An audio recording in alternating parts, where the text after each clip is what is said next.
introduction of Iran. Iran was one of the forerunners in creating the theoretical underpinnings of Islamic banking and implementing this novel financial model. The emergence of Islamic banking in Iran started immediately after the Islamic Revolution of 1979, eventually replacing the traditional methods used by the nation's bank with an integrated framework where all activities adhere to Sharia law.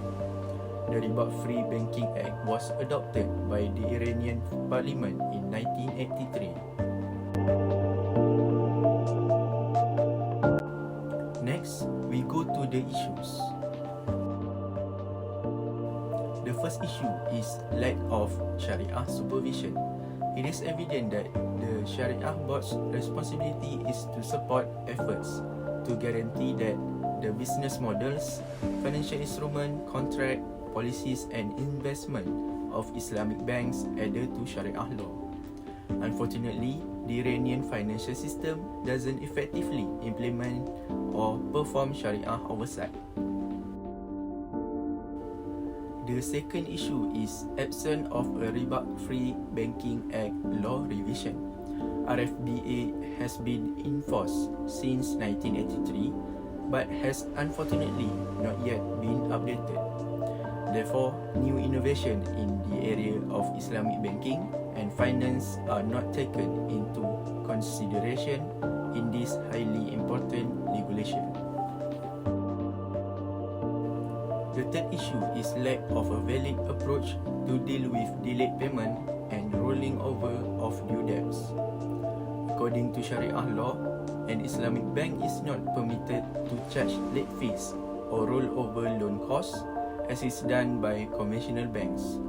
Since the Islamic Revolution, there has been disagreement over the proper approach to impose fines for repayment delays. Next, we go to the solutions. The first solution is the establishment of a Sharia Supervisory Board. It is advised that all Iranian banks set up Sharia Supervisory Boards to guide them in determining if their products are compliant with Sharia and to guarantee that their operation and activities are in line with Islamic principles. This may make it easier for the banks to internally monitor their agreement and business practice in accordance with Sharia guidelines. The second solution is taking into account the latest advance in Islamic banking theory and practice. It is imperative that the legislation be swiftly changed by the Iranian Parliament and taking into account the most recent advancement in Islamic banking theory and practice internationally. For example, making use of sukuk in the banking system using Islamic interbank instrument and so on. The third solution is disposal of deferred payment funds for charitable purposes. Consideration should be given to a Sharia-compliant solution for the problem of delayed payment and rolling over in order to protect the reputation of Iran's banking system.